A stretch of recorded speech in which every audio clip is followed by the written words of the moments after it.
अस्सलाम वालेकुम student, this me Afsheen Ahmad, most welcome my YouTube channel dear sir Afsheen. Student आज हम स्टार्ट करेंगे लेक्चर नंबर 4 जो कि हमने आईसीएस की सीरीज शुरू की हुई है। प्रीवियस लेक्चर में लेक्चर नंबर यानी 3 के अंदर चैप्टर नंबर 5 के शॉर्ट क्वेश्चन किए थे और आप हमारे लॉन्ग क्वेश्चन है 5 लॉन्ग क्वेश्चन बताऊंगा इंशाल्लाह ताला। वैसे तो ज्यादा यही आते हैं क्रैमर रूल, इनवर्स मेथड, लेकिन 5 बता दूंगा, अगर कोई और भी आ जाए तो आप कर सकें। तो मोस्टली ज्यादा चांसेस 90% समझ लें कि यही चांसेस होती हैं क्रैमर रूल या इनवर्स मेथड आएगा। कोई भी है, बस आपने सीखना है कि करते कैसे हैं। मैं आपको इंशाल्लाह क्रैमर रूल और इनवर्स मेथड की भी प्रैक्टिस करवाता हूँ और साथ कुछ क्वेश्चन 5 लाऊं बताऊंगा, यही आ जाएंगे। वीडियो लंबी हो सकती है लेकिन बेटा आप अच्छे तरीके से सीखें। ये आपको पता है कि अगर आपके पास 2 दिन भी बाकी बचे हैं तो आप डेली का मेरा 1-2 लेक्चर भी लें तो एक चैप्टर आपका क्लियर होता है। तो 2 से आगे नहीं, हमने अच्छे तरीके से 2 लेक्चर लें, फिर आप प्रीवियस थोड़ी देर बाद फिर ये कर लें। कोशिश करें कि आप ये हफ्ते के अंदर क्लियर कर सकते हैं सारे के सारे मेरे लेक्चर, तो आप अच्छे तरीके से 50 और 50 मार्क्स ले सकते हैं। तो मैं अच्छे तरीके से बताई भी हुई है कि कैसे तैयारी करानी। यहाँ पे बेटा सारी के सारे मैं बताने लगूँ। अभी आपके पास लॉन्ग क्वेश्चन करने लगूँ। पहले मैं क्रैमर मेथड से करने लगूँ, क्रैमर रूल के साथ वो कैसे करते हैं। मैं क्वेश्चन एक कोई सा भी रैंडमली लिख लेता हूँ, बस आपको आना चाहिए। मैं 2x + y = 5 और नीचे आगे बेटा यहाँ पे लिखा हुआ है 3x - 2y = 11। अच्छा बेटा ये हम ना क्रैमर रूल से करने लगे, ये करने लगे हैं जी बाय क्रैमर रूल। कौन सा जी? Cramer rule. ये बेटा हम क्रैमर रूल के साथ करने लगे हैं, ठीक है। क्रैमर रूल के साथ बेटा करने लगे हैं। ये बहुत ही आसान है, तो आपने ये पहले ज़हन में रख लिया करेंगे हमने मालूम क्या करना है। देखिए मैं आपको पहले चीज बता दूं, हमने 2 वैल्यू निकालनी है। जैसे यहाँ पे एक्स वाई का जिक्र है तो एक्स वाई निकालना।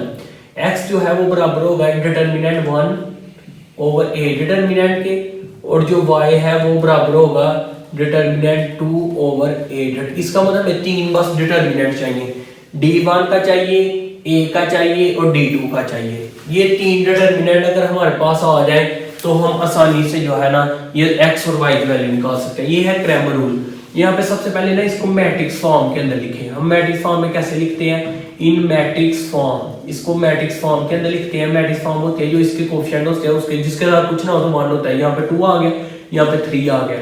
यहाँ पे अगर माइनस होता है ना तो -1 आना था, ये आ गया इस वजह से यहाँ पे आ जाएगा 1 क्योंकि इस चीज का 1 है। यहाँ पे -2, ये यहाँ पे जो भी वेरिएबल यूज हुए होंगे x1 x2 होगा, फिर x1 x2 लिख देंगे। xy यूज हुआ है तो xy लिख देंगे। फिर इसके बाद इक्वल है, इक्वल के इधर आ गया 5 और 11। यहाँ पे ना इनके नाम रखे जाते हैं। जैसे इसका नाम हमने लेट कर लिया a, कुछ भी इसका नाम। ये पहले 2 स्टेप क्रैमर के इनवर्स के अंदर भी हमने यही लिखने हैं। फिर इसके आगे यहाँ पर बेटा 1 - 2 आ गया। इसका नाम बेटा हमने क्या रख लिया? x, और इसका नाम बेटा हमने रख लिया b, 5 और 11। अब बेटा हमने करना क्या है? यहाँ पर ना हमने बस a का डिटरमिनेंट चाहिए, D1 और D2। पहले a का निकालते हैं। a हमारे पास गिवन है तो a का डिटरमिनेंट निकालते हैं। डिटरमिनेंट निकालने प्रीवियस लेक्चर के अंदर सिखा गए हो डिटरमिनेंट कैसे निकालते हैं। यहाँ पे भी सीख लिया, इसको इसके साथ मल्टीप्लाई करते हैं और इसको इसके साथ। 2 ने इसके साथ मल्टीप्लाई होना, दरमियान में साइन माइनस का आता है, ये जरा ज़हन में रख ले। अब जो 1 है वो किसके साथ मल्टीप्लाई हो जाएगा? 3 के साथ। यहाँ पे आ जाएगा -4 और -3, ठीक हो गया। जवाब हमारे पास आ गया जी -7। अब हमने निकालना है डिटर्मिनेंट 1। डिटर्मिनेंट 1 कैसे निकालते हैं ये आप जरा ध्यान से देखें। ये जो समझिए D1 है, ये हमारे पास D1 है और ये हमारे पास D2 है। अब आप ये समझ गए, ये चीज को उठा के लिखना है। अब यहाँ पे इसको ना यहाँ पे लिख ले, इस फिंगर के ऊपर लिख ले 5, नीचे लिख ले 11। इस फिंगर के ऊपर लिख लेंगे ना तो यहाँ पे हाथ रखना है। आपको पता चलेगा कि यहाँ पर क्या लिखना है जो इस फिंगर के ऊपर लिखा हुआ है, यानी 5 और 11, और जो यहाँ पे लिखा हुआ है वो ऐसे लिख देंगे। और D2 मैं यहाँ पर ही अगर लिख लेता हूँ, ये देखे D2 का भी यहाँ पे ले लेते हैं। यहाँ पे देखे D2 के ऊपर यहाँ पे हाथ रखना है ना, तो यहाँ पर आ जाएगा जी 2 3, और यहाँ पे फिंगर पे जो लिखा वो लिख लेंगे, वो लिखा हुआ है 5 11। इसी तरीके से आपको पता चल जाएगा, गलती नहीं लगेगी इस तरह। तो सिंपल आगे डिटरमिनेंट लेने वैल्यू पुट करेंगे, आंसर आ जाएगा। यहाँ पे 5 किसके साथ मल्टीप्लाई होना है? -2 के साथ, और -1 किसके साथ मल्टीप्लाई होगा? 11 के साथ। यहाँ पे आ जाएगा ये -10 और यहाँ पे -11। तो ये जो अब आ गया हमारे -1 + -21 आ गया। इस तरह यहाँ पे डिटरमिनेंट यानी D2 का भी आंसर हम निकाल सकते हैं। उसी तरीके से डिटरमिनेंट 2 ने मल्टीप्लाई होना है 11 के साथ, और 5 मल्टीप्लाई होगा किसके साथ बेटा? 3 के साथ। और ये आ जाएगा 22 और -15, तो ये जो अब आ गया 7। तो बेटा दोनों आ गया। अब यहाँ पे हम लिखते हैं x बराबर होता है d1 determinant over a determinant के। तो d1 का जो जवाब है वो हमारे पास आया -21 और a1 का जो है वो a का डिटर्मिनेंट -7। कटिंग आपने कैलकुलेटर पे कर लेंगे, कटिंग करके जवाब आ जाएगा कि 7 3 होता है 21। इसी तरीके से बेटा y की वैल्यू जब निकालेंगे तो उसका होता है d2 determinant over a determinant. तो d2 की वैल्यू हमारे पास क्या आएगी, d2 की हमने निकाली है 7 और a की -7। कटिंग करके जवाब आ जाएगा, ये y के बराबर है ना, तो y का जवाब आएगा -1। तो ये सिंपल बेटा आपने सॉल्यूशन सेट के अंदर आंसर लिख देने हैं 3 और -1। ये बेटा हमारे पास बाय क्रैमर रूल है। अच्छे तरीके से बेटा आपने बड़ी सरल सिंपल इसका एमएडिस फॉर्म में लिखते हैं, इसको लेट करते हैं। फिर पहले ये चीज लिख लेंगे, आपको पता होगा चाहिए क्या है ये डिटरमिनेंट d1 और d2 का। d1 का कैसे निकालते हैं और d2 का कैसे निकालते हैं बता दिया। ये को फिंगर पे लिखिए, सारा प्रोसेस मैंने बता दिया। जिसको नहीं समझा प्रीवियस पीछे लेक्चर का दोबारा जो है वीडियो पीछे करके आप देख सकते हैं। अब हम करते हैं जी लॉन्ग नंबर अपना 2, मैंने कहा 5 लॉन्ग करूंगा। दूसरा जो लॉन्ग है इसी सवाल को मैं करता हूँ और इसी सवाल को अब बेटा मैंने करना है इनवर्स मेथड के साथ, और इनवर्स मेथड के साथ यहाँ पे करता हूँ, इसी सवाल को करता हूँ। इसका जवाब भी यही आएगा प्लस y। कोई भी क्वेश्चन बेटा अपने से ही आता है, ये ज़हन में रख ले, इज इक्वल टू यहाँ पे 5 और इज इक्वल टू यहाँ पे 11 है। तो यही बेटा पहला स्टेप यही है। अब क्रैमर इनवर्स मेथड को कैसे करते हैं ये मैं कर रहा हूँ बाय इनवेरिएंट मेथड। इसको इनवेरिएंट भी बोलते हैं और इनवर्स भी बोलते हैं। इसमें इनवेरिएंट मेथड इस वजह से बोला जाता है इसको कि इसमें इनवर्स निकाला जाता है। इनवर्स इस वजह से मशहूर है क्योंकि इसके अंदर इनवर्स निकालते हैं। तो इनवेरिएंट मेथड या इनवर्स मेथड एक ही बात है बेटा। सिस्टम इक्वेशन भी बोलते हैं इसको, तो वो भी अगर लिखा हो तो फिर भी वही निकालते हैं इनवर्स मेथड। यहाँ पे सबसे पहले क्या लिखते हैं मैट्रिक्स फॉर्म के अंदर। पहले मैंने 2 स्टेप बताए थे वही होते हैं। तो मैट्रिक्स फॉर्म में बेटा हम लिखेंगे तो यहाँ पर आ जाएगा जी 2, यहाँ पर 3, वहां पे 1, यहाँ पे -2, यहाँ पर आ जाएगा ये x और यहाँ पर y। और इसका नाम बेटा हमने ऐसे ही अभी नाम बाद में रखना है। सबसे पहले मैट्रिक्स फॉर्म में लिखा, अब इसका नाम हमने रखा a रख दिया 2 3 1 -2।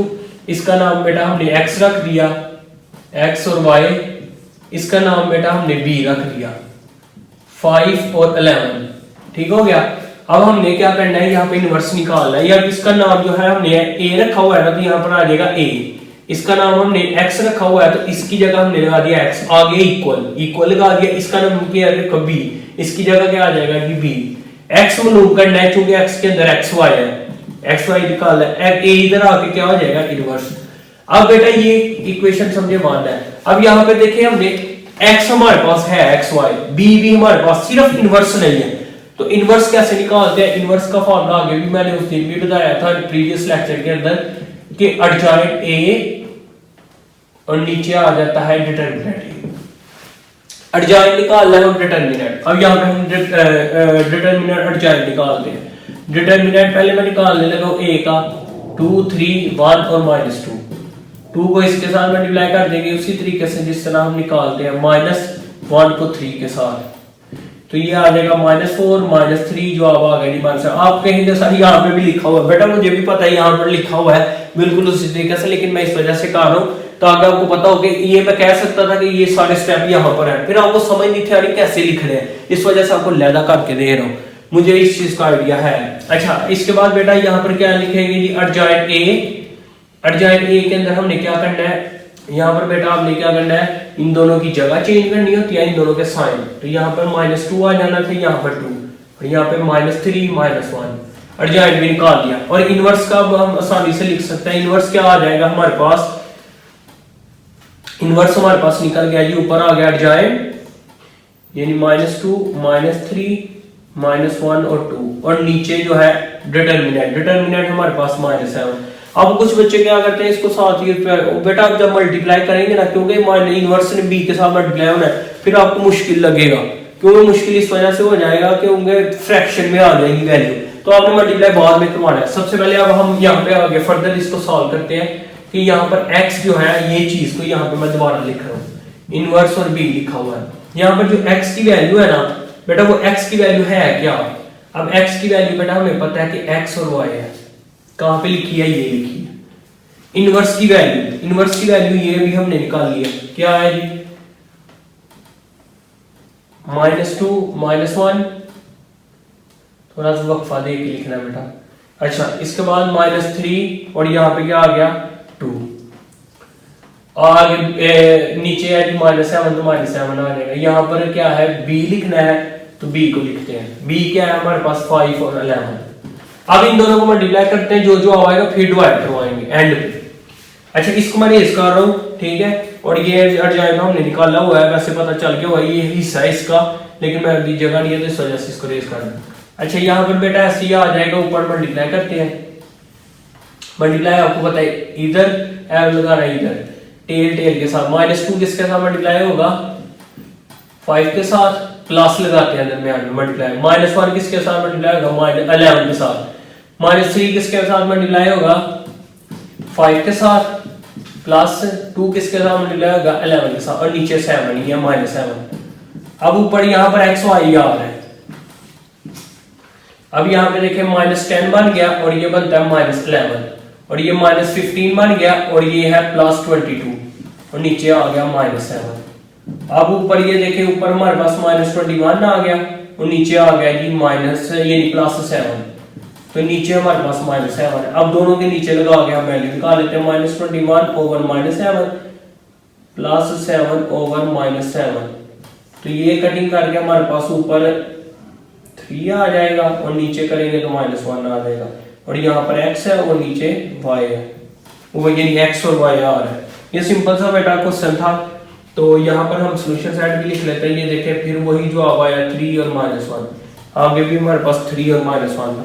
तो ये बेटा दो बहुत ही अहम लॉन्ग क्वेश्चन, जो कि 90% चांसेस, बल्कि 100 नहीं कह सकता क्योंकि कोई और भी आ सकता है, जो अभी तीसरा लॉन्ग बताने लगा वो भी आ जाता है, तो इस वजह से ये दो तो पक्के हैं। इस एक्सरसाइज से दो ये है क्रैमुलर इनवर्स मेथड और एक और लॉन्ग है, और पिछली एक्सरसाइज के ऊपर भी वहाँ पे 1-2 लॉन्ग लिखा हुआ था, वो भी आ सकता है, तो वो भी आपको बता दूंगा। टोटल 5 लॉन्ग बताए इंशाल्लाह, इनमें से 100% आपका आ जाएगा। एक लॉन्ग आपका क्लियर हो चुका है, जैसे एक पार्ट इसमें से आएगा स्कीम आपको समझाई थी मैंने कि एक पार्ट इसमें से आएगा और इसी का बी पार्ट जो है वो चैप्टर 6 से आएगा। एक लॉन्ग आपका क्लियर, एक हमने 3 और 4 का करना है, 2 ही हमने करने होते हैं, मैं 2 ही करवाऊंगा, बाकी 2 चैप्टर में ना शॉर्ट करवा दूंगा। और लेक्चर जो है ये लेक्चर 4 चल रहा है, इसके बाद लेक्चर 5 और 6 आएगा इंशाल्लाह शॉर्ट क्वेश्चन लॉन्ग क्वेश्चन, ऐसे मैं एंड से स्टार्ट की हुई है बुक। तो इस वजह से जिन बच्चों ने चैनल को सब्सक्राइब नहीं किया बेटा वो इस चैनल को सब्सक्राइब जरूर करें, क्योंकि इनके लिए बहुत ज़्यादा हेल्पफुल है। चलते हैं बेटा लॉन्ग नंबर 3 के ऊपर। बेटा यहाँ पर जो है क्वेश्चन नंबर 3 करने लगा हूँ। जैसे ये आ गया है, यहाँ पर प्रूव करना है हमने, प्रूव दैट a और a का इनवर्स जब लिया जाता है वो बराबर होता है i2 के, और a की वैल्यू भी उसने दी हुई है। a की वैल्यू है जी 4, 7, 9 और 6। अच्छा ये सवाल ना बहुत ज़्यादा इंपॉर्टेंट है। पहले क्रैमुलर इनवर्स मेथड, यहाँ पे भी सिर्फ बेटा हमने इनवर्स निकालना और a के साथ मल्टीप्लाई करना है, तो हमारा आंसर i2 आना चाहिए। दरअसल i2 क्या है, i2 मैं ये बताता चलूँ बेटा आइडेंटिटी मैट्रिक्स है, जिसके डायगोनल के अंदर 1 1 होता है, उसको यूनिट मैट्रिक्स बोलते हैं, आइडेंटिटी मैट्रिक्स बोलते हैं। यहाँ पे दरअसल हमें चाहिए इनवर्स, a तो हमारे पास है, इनवर्स आएगा तो फिर हम दोनों को मल्टीप्लाई करवा पाएंगे। तो इनवर्स का फार्मूला जो है वो मैं वो पहले ही लिख देता हूँ। इनवर्स का फार्मूला होता है बेटा, ऊपर होता है एडजॉइंट और नीचे होता है उसका डिटरमिनेंट। तो हम निकालते हैं इसका डिटरमिनेंट भी निकाल लेते हैं। डिटरमिनेंट निकालते हैं सबसे पहले 4, 7, 9 और 6। 4 मल्टीप्लाई किसके साथ हो जाएगा बेटा 6 के साथ, और -9 किसके साथ मल्टीप्लाई होगा 7 के साथ। यहाँ पे आता है मेरा 6 4 दिया, 4 6 24 -9 7 63, और इन दोनों को जब हम माइनस करें तो ये बेटा कितना आ जाएगा हमारे पास, 63 को ऊपर रख लें, 24 को नीचे, ये आ जाएगा 13 में से 4 निकालें 9 और 5 में 2 3 यानी 39। कितना आ जाएगा 39, साइन बड़ी रकम का लगा है। अब हमने क्या करना है, इसका एडजॉइंट निकालना है। तो इसका अगर मैं एडजॉइंट निकालूं तो एडजॉइंट क्या आ जाएगा बेटा, ये देखें एडजॉइंट के अंदर क्या करते हैं, इन दोनों की जगह चेंज करते हैं और इन दोनों के साइन, दोनों के साथ प्लस है दोनों के साथ माइनस आ जाएगा। अब हम इनवर्स की वैल्यू को अंदर पुट कर देता हूँ। ऊपर हमने एडजॉइंट लिखना था, एडजॉइंट हमने निकाला है, यहाँ पे मैं लिख दिया, और नीचे जो है उसका आता है डिटरमिनेंट। डिटरमिनेंट हमारे पास -39 है, तो नीचे अब मैं इसके अंदर क्यों नहीं मल्टीप्लाई करवाता, इस वजह से नहीं करवाता कि मुझे पता है सर टीचर ये करवा देते हैं, फिर देखना बेटा फ्रैक्शन में आ जाती है। अब ये नहीं फ्रैक्शन में आ जाएगी तो मल्टीप्लाई करने में मुश्किलात होती है, इस वजह से हम एंड पे मल्टीप्लाई करेंगे। तो हम यहाँ पे बस अब लिखते हैं लेफ्ट हैंड साइड और मल्टीप्लाई करवा देते हैं, ए और ए इनवर्स को हमने मल्टीप्लाई करवाना है। तो मैं यहाँ पर लिख दिया है लेफ्ट हैंड साइड, ए मैं लिखता हूँ यहाँ पर, ए हमारे पास है कि 4 7 9 और 6, और इनवर्स जो है वो मैं जो निकाला है मैं यहाँ पे लिख देता हूँ 6 -7 -9 और 4, और नीचे मैं लिख देता हूँ बेटा -39। अब मल्टीप्लाई करवाएं इसको इसके साथ, बेटा 4 किसके साथ मल्टीप्लाई होगा, 4 इसके साथ 24 आ गया, और -63 7 9 7 63, 7 इसके साथ होगा 42, -6 इसके साथ होगा 42, 0 आ जाए। यहाँ पर बेटा 4 को इसके साथ मल्टीप्लाई अब ये कर लिया ना, अब हमने आगे करना है, इसको आगे वाली रकम के साथ करना है। ये मल्टीप्लाई करना आपको आता है, इस वजह से डायरेक्ट कर दूँ। 4 को इसके साथ करेंगे तो -36 आ जाएगा, माइनस और 4 को 9 के साथ करूंगा तो कितना आ जाएगा बेटा 63, कितना आ जाएगा 63, यही आएगा ना बेटा -63। 4 को इसके साथ किया तो -36, 9 को 4 से किया तो +36, क्लियर है। 4 को इस रो का टेल के साथ, हेड के साथ, 4 को 9 से किया -36 और 4 को इससे +36, और यहाँ पे देखें 7 को अब नीचे है ना, इसके भी है टेल के साथ, 7 किसके साथ होगा 9 के साथ -63, और 6 इसके साथ होगा +24, और यहाँ पे बेटा हमारे पास आ जाएगा -39, और ये आ जाएगा 0, यहाँ पे भी 0, ये भी आ जाता है -39। अच्छा इसके नीचे ना हमने वो नहीं लगाया -39, इसके नीचे भी क्या आ जाएगा -39। अब ये -39 साहब के साथ नीचे जाकर डिवाइड हो जाएगा, इसके नीचे भी ये देखें कितना आसान हो गया, 0 के नीचे भी, ठीक है, इसके नीचे भी, और एंड पे -39 के नीचे भी -39।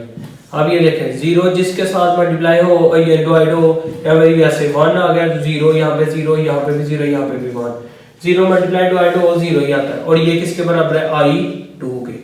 तो बेटा जो हमारी लेफ्ट हैंड साइड है वो बराबर आ चुकी है राइट हैंड साइड के। बेटा ये 3 क्वेश्चन तो इंतहाई इंपॉर्टेंट है, 5.2 के अंदर तो मुझे यही 3 क्वेश्चन मिले जो नाम आ सकते हैं। वैसे तो हर साल क्रैमर रूल इनवर्स मेथड ही आता है, लेकिन फर्दर हमारे पास अभी ये 3 हुआ है, मैंने कहा था 5 करवाऊंगा, तो अभी मैं क्वेश्चन नंबर 4 करने लगा। लॉन्ग क्वेश्चन भी पेपर में आ सकता है, ये ऐसे है आसान है, 5.1 से ही मैंने 2 लगाए थे लॉन्ग क्वेश्चन, ये भी क्वेश्चन में आ जाता है, ये आपको भी पता होगा। A + B का ट्रांसपोज और बराबर है कि A ट्रांसपोज, तो sorry B transpose A transpose के, A और B की वैल्यू इसने दिया, ये हमने प्रूफ करना है।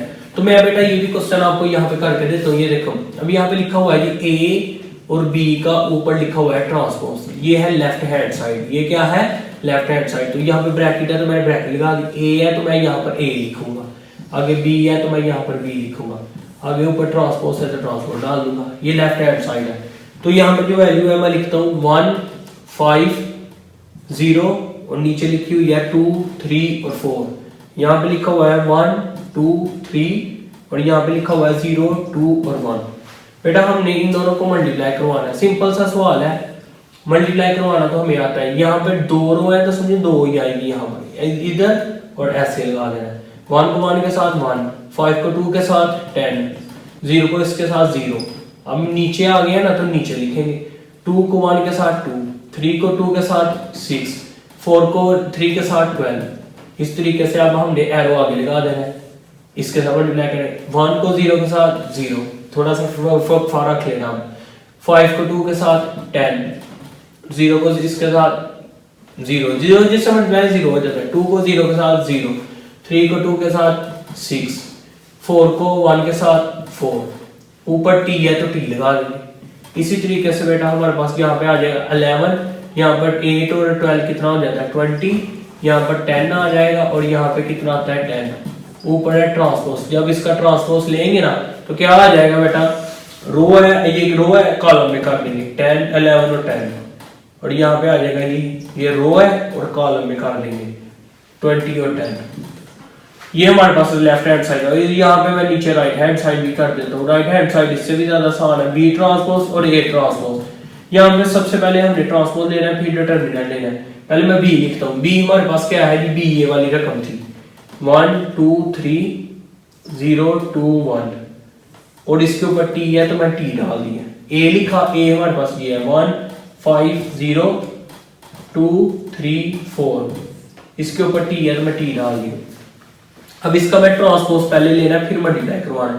ट्रांसपोज किस तरह, ये कॉलम है ना, इसको रो में चेंज कर दूंगा 1 2 3, ये कॉलम है इसको रो में चेंज कर दूंगा 0 2 1। आप ऐसे भी करेंगे ना, ये रो है कॉलम में फिर भी ठीक है। ये देखिए ये रो है कॉलम, रो है कॉलम में, रो है कॉलम में, ये भी ठीक है तरीका। कोई किसी को भी रो को कॉलम में, कॉलम को रो में करने को ट्रांसपोज बोलते हैं। ये रो है कॉलम में कर 1 5 0 2 3 4। ये सवाल ना गलत भी होंगे, आपको पता चल जाए क्योंकि इसमें प्रूफ करना होता है। ये भी दो कॉलम ही बनेंगे, हम मल्टीप्लाई करवा लो, इसको इसके साथ, इसको इसके साथ, सिंपल है। 1 को 1 के साथ 1, 2 को 5 के साथ 10, 3 को 0 के साथ 0 आ गया। फिर नीचे करेंगे तो 0 को इसके साथ 0, 2 को 5 के साथ 10, 1 को 0 के साथ 0 आ गया।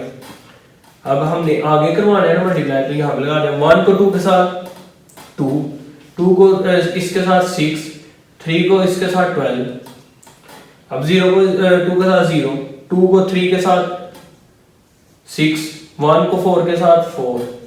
तो बेटा अब ये देखिए ना हमारा आंसर प्रूफ हो जाएगा। 10 और ये 11, ये भी हमारे पास 10 आ गया और ये हमारे पास देखिए 8 और ये 20 बन गया और इधर बेटा हमारे पास कितना आता है 10। तो ये चीज चेक करें, ये हमने प्रूफ करनी थी। तो यहाँ पर आ गया ना, लेफ्ट हैंड साइड बेटा बराबर है किसके, राइट हैंड।